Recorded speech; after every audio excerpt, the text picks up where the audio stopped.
Ladies and gentlemen, we're planning to present a special youth forum, and they're going to introduce themselves.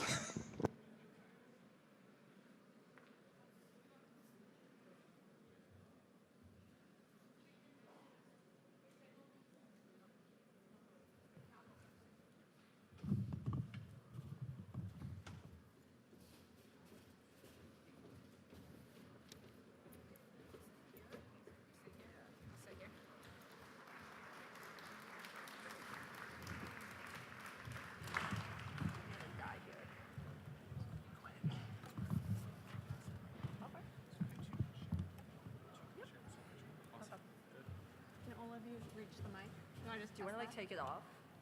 You want to take them off? Should we take it off? Yeah, it's working. Can I put this on the other side of you?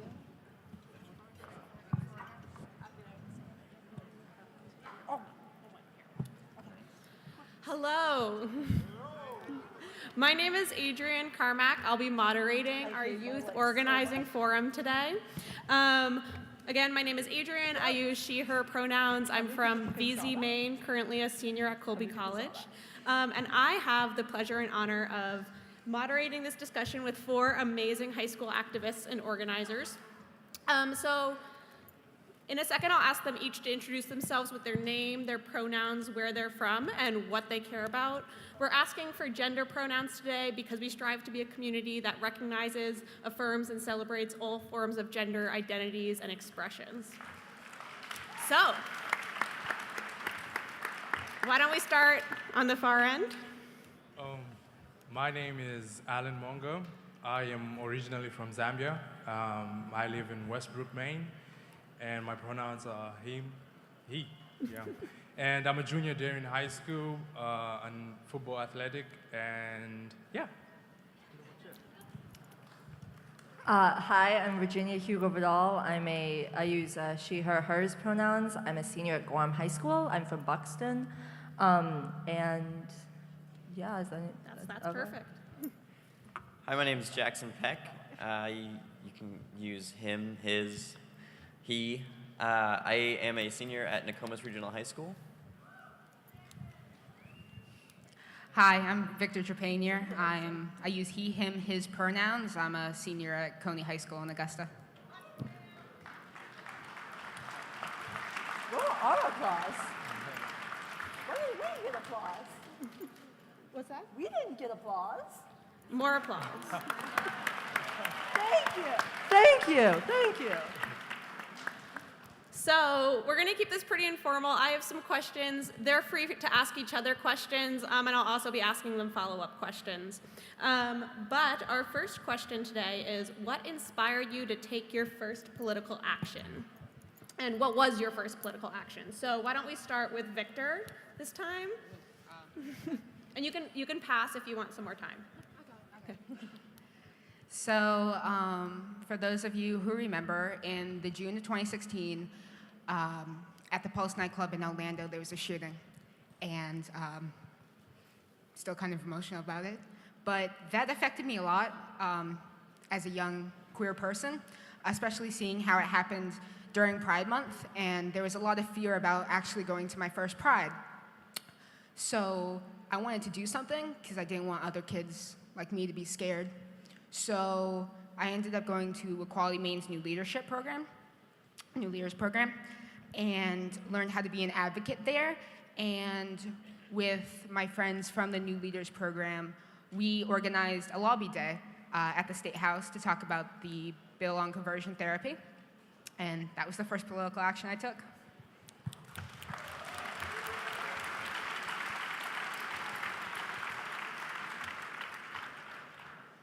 So my first political action wasn't something that was like well thought out. It wasn't part of a political campaign. It was more of when I was 9 or 10 years old, the marriage equality campaign was going on in Maine, and I remember seeing on the news that this was being an issue that was discussed, and to me it wasn't. I didn't really understand the issue or the campaign, but I remember wondering why do we even have to discuss this? It didn't make any sense to me that there was even question that a man and a man or a woman and a woman should not be able to love each other. So I wrote a letter to Governor LePage. Yeah.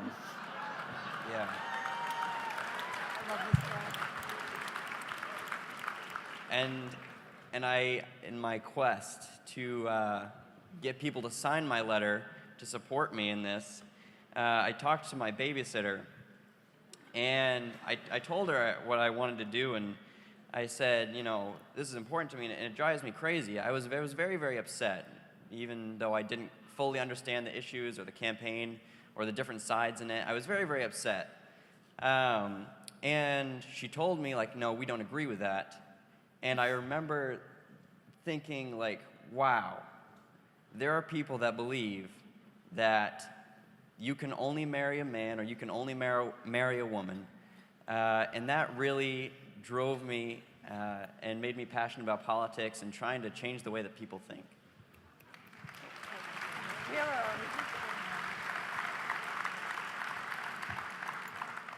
So I've always been like politically aware, but I would say my first definitive political action was a few months ago. I planned my school's walkout in support of gun control. Thank you. And that for me, I did that because I have two friends from Parkland, Florida, and then I also have a friend who was involved in the Marshall County shooting in Kentucky earlier this school year. And so sort of the Parkland shooting just really hit home for me because my friends lost people in that, and it sort of made me realize that, wow, this could happen anywhere at any time to people I care about. And so I was like, well, this is, you know, this sucks. Sorry. You can say that. Like, okay. And then I just got really angry, and then I was like, well, okay, I got to do something. And so I don't want to say single-handedly, but like 96% single-handedly planned my school's walkout, except then because it's Maine, we had a blizzard, so it had to be delayed. So that was fun.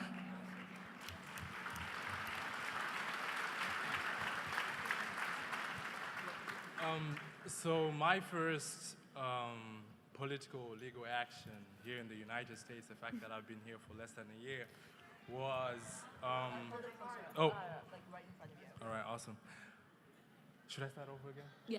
Okay, so my first political or legal action in the United States, the fact that I've been here for less than a year, was suing the National Endowment for the Arts for my...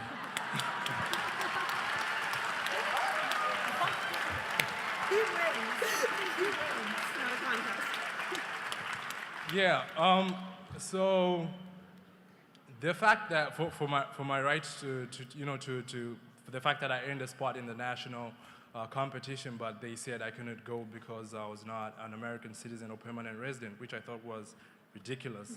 So, yeah, I mean, I just thought that is something that has to be changed, and I was not only looking at myself, I was looking at the fact that my school and Portland and other cities have, more especially Portland, and my school has, a huge body of immigrants. And so I just wanted to be like the voice of them, like, raise their awareness that this is happening and this is something that has to change and has to be stopped. Yeah. You win.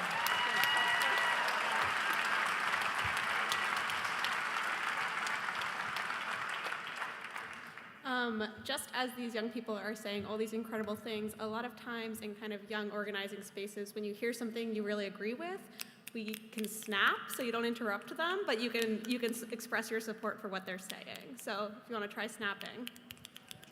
It's hip. Okay. So moving on.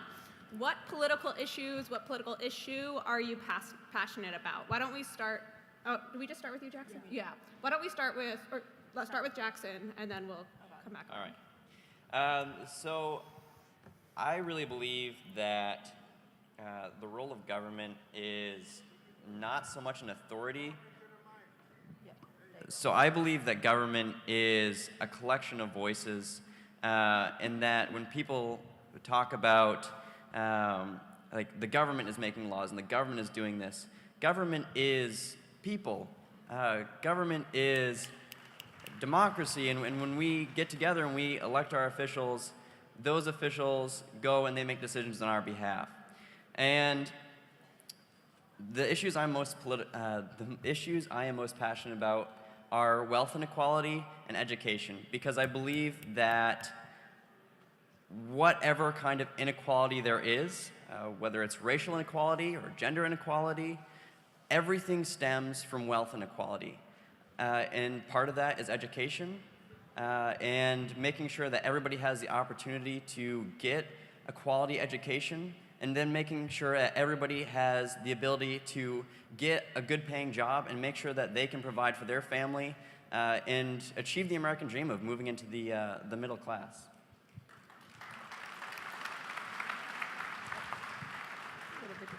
So this is probably just going to be like a regurgitation of my last thing, but I'm passionate about everything, really. Like, I'll talk to you for like 10 minutes on the size of pockets. But something lately that's been really interesting for me is gun control, especially in how it relates to school safety, because I don't think I'm ever going to be able to forget sitting in my 8th period comparative government class, and I think my teacher was like droning on about the intricacies of like the parliamentarian form of government, which like I live in America, so I'm never going to need to know that. And looking down at my phone and seeing I had like all these notifications, and seeing the top one and seeing that it was my friend Steven saying, my brother's school is in lockdown. We don't know where he is. We don't know what's going on. And then getting the news notifications about shots being fired at a high school in Florida. And then just seeing him and my other friend Carly, also from Parkland, just texting us and being like, we can't go home. Our houses are in like I want to use the word quarantine, but like they shut them off. And they lost friends, and their friends lost friends, and just sort of that happening. And so I'm really passionate about fighting for common sense gun control reform, because, you know, you shouldn't have weapons of war on a street. Sorry if that got too political. We're at a political convention. Good point. So I definitely agree with you. That is one of the political issues I'm very passionate about, is gun control. I mean, we as high school students, you know, don't want to wake up in the morning and, you know, you're supposed to be excited about going to school, you know, but you don't want to wake up and think, oh my God, am I going to be next? Am I going to be the next victim?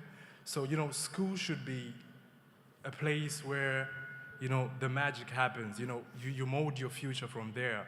But if we have all these shootings going on, a lot of people are going to drop out, and, you know, kids won't have the passion for school no more, because they think, you know, a shooting is going to happen in school. And the other thing I'm very passionate about is, you know, immigration in the United States in general. You know, if the current administration is doing, you know, the right thing about immigration, are they making sure that the immigrants feel, you know, safe, and, you know, that they're in the right place, or there's enough, you know, legal aid or, you know, financial aid being assisted to them. So yeah, that's pretty much it. Thank you.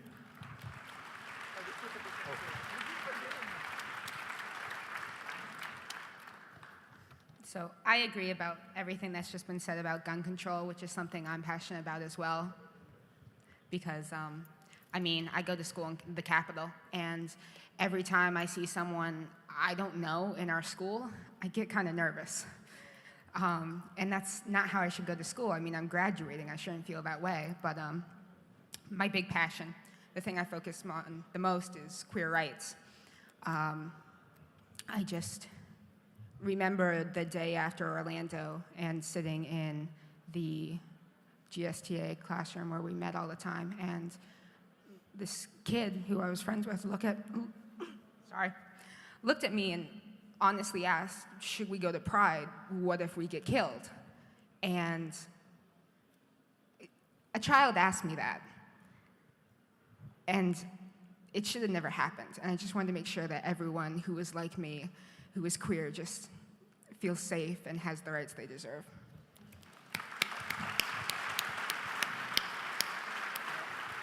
And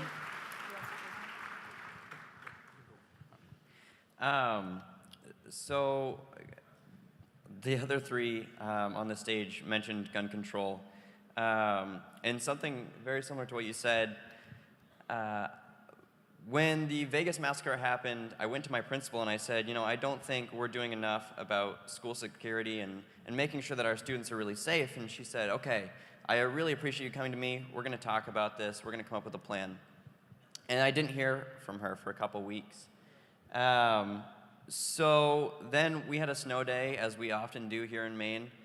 And I slept in. I woke up around 10 o'clock, and I have a group chat with a bunch of friends from across the country. And my friend from Kentucky, he messaged our group chat and he said, hey boys, we're in lockdown right now. There's a school shooter.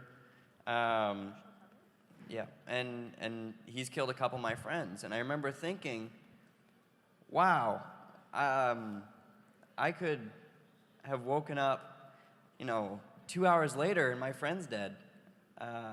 This is a very real issue. And I think, as my three friends up here said, this is an important issue to us, and it should be an important issue to you, because we're the future of this country, and we should be able to get a good education and go to a public school where our lives are not threatened. So, not to make this all about gun control, because we definitely have more things we need to get onto, but I don't know about you guys, but every time the fire alarm goes off at my school, everybody hesitates. Are we supposed to go into the hallways, or should we hide in our classrooms? And my friend Steven's the fire alarm at my friend Steven's school went off yesterday, and nobody left. They all ran into classrooms, and their teachers were telling them, do not leave. And that is the state of our schools in America right now. And like he said, we're the future of America, and we should be able to live to see that. So yeah, that's all I've got to say. And just also to move away from gun control, recently I was in Washington D.C. and I was taking a tour at the Supreme Court, and I saw these protesters outside the Supreme Court, and I asked my chaperone what they were protesting about, and she told me it was the Muslim ban. I was like, I didn't know what that is. I was like, what's that? So she explained to me what it was, and I felt so bad, not only for myself, but like at my school, like 75% of my friends are Muslims. So I was like, what happens to them next? I mean, isn't this, America, home of the free, land of the brave? They're also brave. They have to be free. So I thought that, the Muslim ban is something that, should not happen. And I'm just so passionate about it. Yeah, thank you.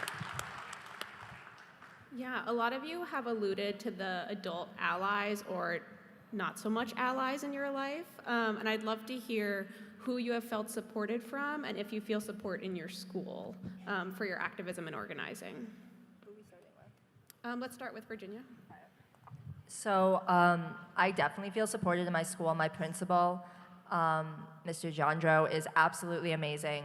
When I was planning my walkout, he took the time to have a bunch of meetings with me to talk about school security and student concerns, and he's really supported me across everything. And also, little shout out to my mom. She's not here, but love you, Mom. She's really supported me. And just, I feel supported by a lot of people. Like, I don't think I've ever met, at least in my experience so far, I haven't interacted with anybody who's actively tried to shut me down because I'm a youth, which I know isn't everybody's experience, but has been very beneficial for me. For me, I have had a lot of people in my support with the ongoing case with the NEA. My principal has gone, above and beyond, just, making sure that, that I was able to compete, and like in every, activism I'm taking place is in full support. And just my whole school in general, everyone is supportive, everyone is aware of what's happening, and I know that I'm motivating, other kids out there, a lot of kids at my school and around whoever is watching, gain that confidence and courage that, they want to stand up too. And the Portland Public Schools superintendent, Mr. Botana, he's been amazing. I mean, a lot of just people in Portland, Westbrook, they have been so supportive, and I am very grateful and thankful for that. Yeah.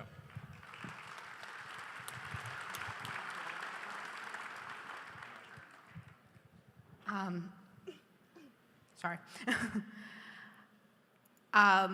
Probably my biggest supporter in my day-to-day life is my mother, because she's not exactly like me. She doesn't do these kinds of things, so she still treks across the state for me, and I love that.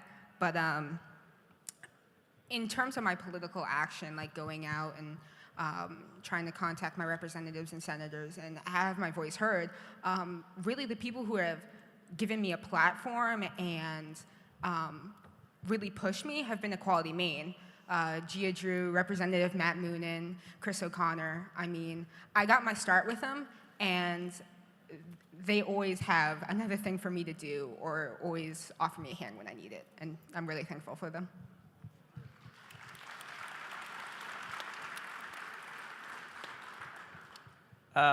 So I said just a few seconds ago that my principal didn't get back to me after the first time I reached out to her and I said, we need to do more about this issue.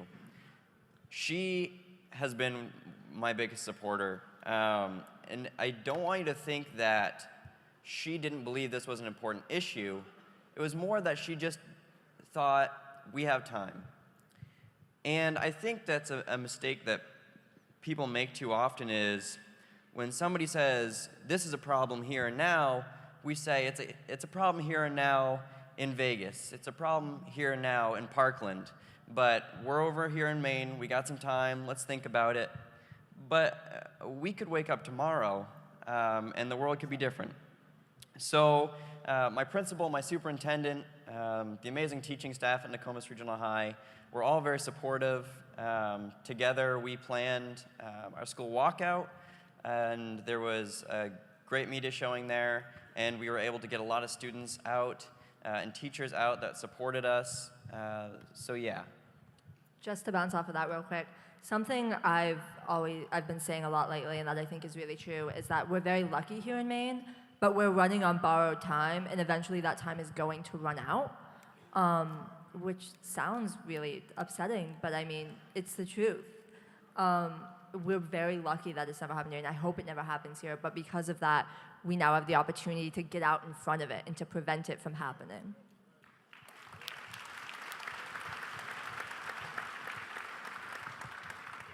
Switching gears just a little bit, where do you get your news? What apps do you use, and what sources do you get it from? We'll start with that one. Twitter? Yeah, I get most of my news from Twitter and Facebook and Buzz News. And oh, my bad, sorry. So yeah, I said Twitter, Facebook, Buzz News. You mean BuzzFeed? Yeah, BuzzFeed, yeah, and yeah. Who do you follow on Twitter? A lot of people, like a lot of people I follow on Twitter. Yeah. I get my information from Twitter as well. Not the bulk of it, but I do get it from Twitter. I follow our former president, Barack Obama.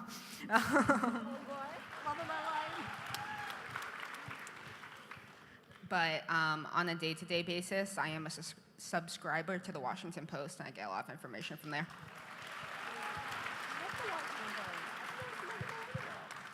So I get a lot of my news from CBS. I like to sit down and eating dinner and watch the evening news. I think there's a lot you can learn that way, but as they said, I also do get a lot of my news from social media, on Twitter, Facebook. There are just a lot of really good outlets, and especially Twitter is a great way to hear from candidates directly or political figures directly. So I follow Donald Trump, Barack Obama, all of our senators and congressmen. So I don't use Twitter, so I don't get any of my news from it. I didn't think that was gonna be that popular. Okay. And so I love, love the Washington Post. Like I'm just really passionate about it for some reason. So I get a lot of news from them. I also really like BuzzFeed, the New York Times. I do that a lot. Portland Press Herald. I'm a big fan of newspapers. But also I love CNN. Like Anderson Cooper is just so dreamy. And so like Anderson Cooper and like Jake Tapper, loves of my life. And so I really like them, yeah. But I try to keep it balanced. Yeah. So we've talked a lot about gun control, immigration. What other political issues are most pressing to young people right now? All right, I guess I'll go.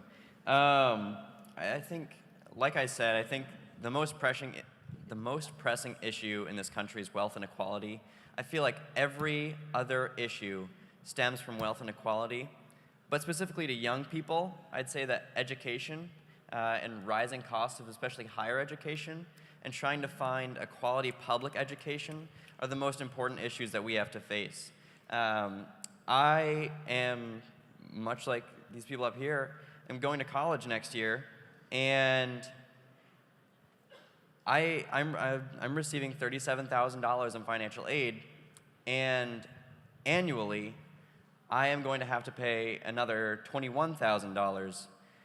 So I'm going to graduate from college with just a piece of paper that says I've learned this stuff, no job, and I'm going to be $84,000 in debt.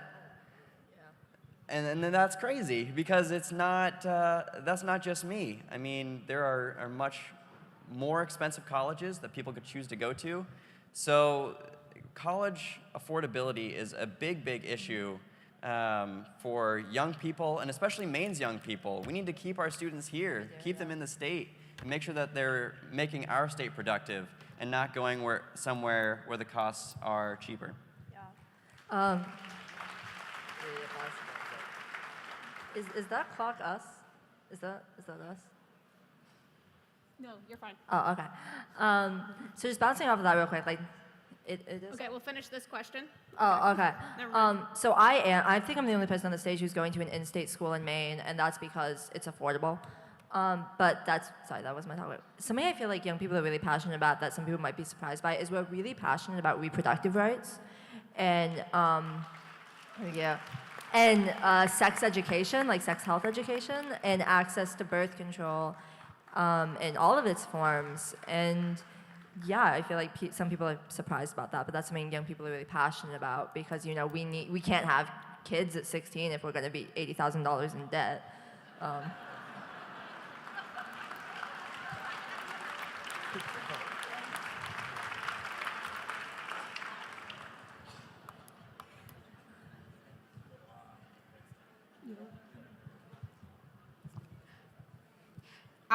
I agree with what's been said up here about the cost of college and reproductive sex, and sex education especially, which was what I was going to talk about, because sex education across the state, across this country, and in this state is subpar. Subpar might even be a strong word for it.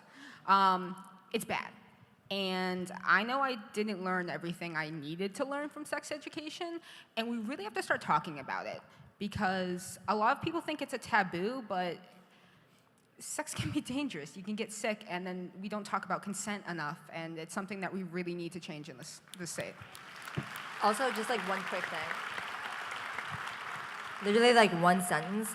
Abstinence-only education does not work.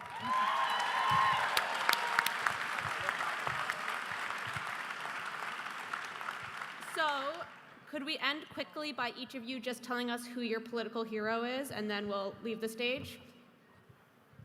Barack Obama. Valid. Oh God. So mine's like do I want to go? Okay, so I was really worried about saying this when we were prepping for this because I'm gonna have to explain this, so like don't turn on me. But I actually kind of look up to Nikki Haley. I don't agree with Okay. I don't agree with everything she's done, but I feel like what she did with taking the Confederate flag off of the South Carolina State House, despite there being a lot of public opposition to that, I thought that was really brave. And because I'm really into international relations, I think, again, I don't agree with everything she's done in her capacity as the UN ambassador, but I think she's done a pretty good job at handling what right now is a very shaky and constantly changing world stage. So I kind of look up to her. Probably my two biggest political heroes are Barack Obama and Bernie Sanders.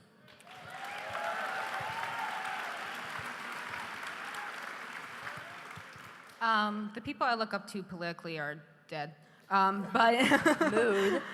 my two biggest heroes would be John F. Kennedy and Harvey Milk.